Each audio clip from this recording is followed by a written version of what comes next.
बहुत समय पहले की बात है।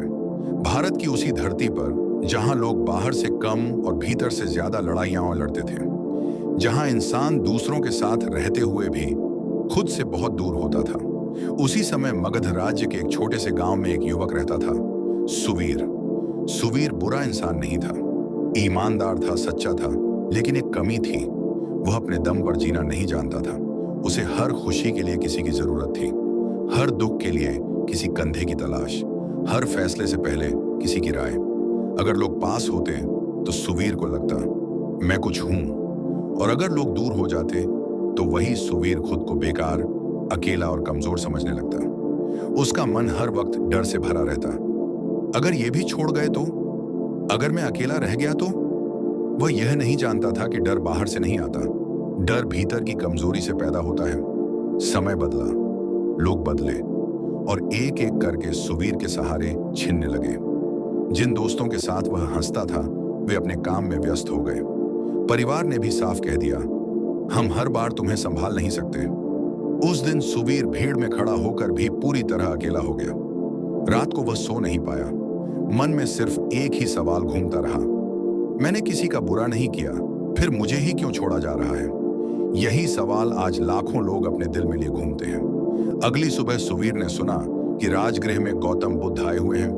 वह बिना कुछ सोचे चल पड़ा, न उम्मीद लेकर, न सवालों की सूची बनाकर, बस एक टूटा हुआ मन लेकर। जब वह पहुंचा तो देखा पीपल के वृक्ष के नीचे एक शांत चेहरा बैठा है। वही चेहरा जिसके पास लोग दुख लेकर आते थे और उत्तर पाकर जाते थे। सुवीर ने कांपती आवाज में कहा, भगवान, मैं अच्छा इंसान हूं, फिर भी लोग मुझे छोड़ देते हैं। क्या अकेलापन ही मेरी नियति है? बुद्ध ने आंखें खोली।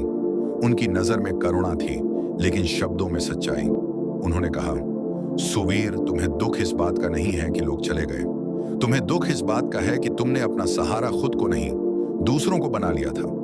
यह सुनकर सुवीर चुप हो गया। बुद्ध ने जमीन से एक सूखी टहनी उठाई और बोले, यह टहनी सूखी क्यों है? सुवीर बोला, क्योंकि यह पेड़ से अलग हो गई। बुद्ध मुस्कुराए, मनुष्य भी जब खुद से अलग हो जाता है तो सूखने लगता है। बुद्ध बोले, अपने दम पर जीना सीखो। जो व्यक्ति खुद का मित्र नहीं बनता वह पूरी दुनिया में भी अकेला ही रहता है, और जो खुद के साथ रहना सीख लेता है उसे भीड़ की जरूरत नहीं पड़ती। सुवीर की आंखों से आंसू बहने लगे। वह बोला, लेकिन भगवान, अकेले रहना बहुत कठिन है। बुद्ध ने उत्तर दिया, अकेले रहना कठिन नहीं है, कमजोर रहना कठिन है। उस दिन सुवीर ने तय किया, अब वह अपने दुख का बोझ किसी और के कंधे पर नहीं रखेगा। उसने मेहनत शुरू की, खामोशी को अपनाया, शिकायत करना छोड़ा। धीरे धीरे उसका मन मजबूत होने लगा। अब वह अकेले बैठ सकता था, अब वह खुद से बात कर सकता था, अब उसे हर समय किसी की जरूरत नहीं थी। और तब अजीब बात हुई, लोग वापस आने लगे। जो पहले छोड़ गए थे वे अब पास आना चाहते थे, लेकिन अब सुवीर वैसा नहीं था। सुवीर फिर बुद्ध के पास गया। बुद्ध ने कहा, देखा सुवीर, दुनिया नहीं बदलती, तुम बदलते हो। जब तुम अपने दम पर खड़े हो जाते हो तब दुनिया तुम्हें सहारा नहीं, सम्मान देती है। याद रखना, अपने दम पर जीना सीख लो, वरना दुनिया इस्तेमाल करके छोड़ देगी।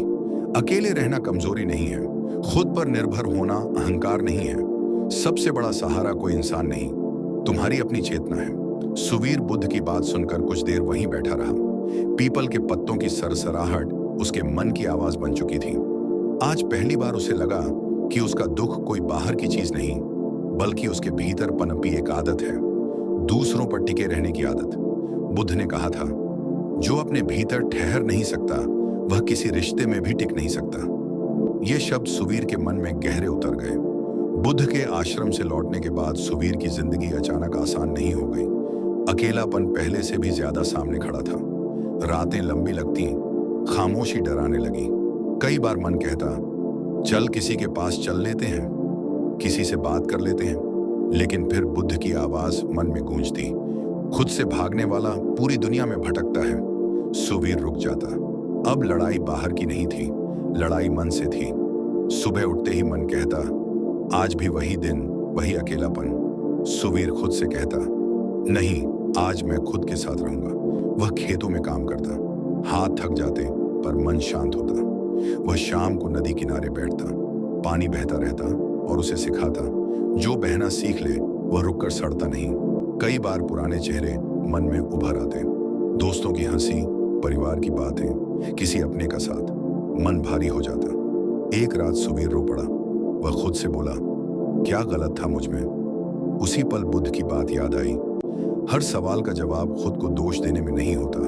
उसने आंसू पोंछे और पहली बार खुद से कहा, मैं काफी हूं। दिन बीतते गए, हफ्ते महीनों में बदले। अब सुबीर सुबह उठते ही किसी की याद नहीं करता था। वह अपने काम में डूबा रहता।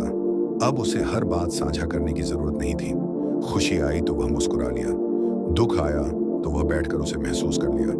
बुद्ध कहते हैं, जो दुख से भागता है वही दुख का गुलाम बनता है। गांव के लोग अब सुवीर को अलग नजर से देखने लगे। पहले लोग कहते थे, ये किसी काम का नहीं। अब कहते, ये चुप रहता है पर मजबूत है। कुछ लोग पास आने लगे, लेकिन सुवीर अब वैसा नहीं था। वह जान गया था, साथ अच्छा है पर जरूरी नहीं। कई महीनों बाद सुवीर फिर राजगृह पहुंचा। इस बार वह टूटा हुआ नहीं था। उसने बुद्ध को प्रणाम किया। बुद्ध ने देखते ही कहा,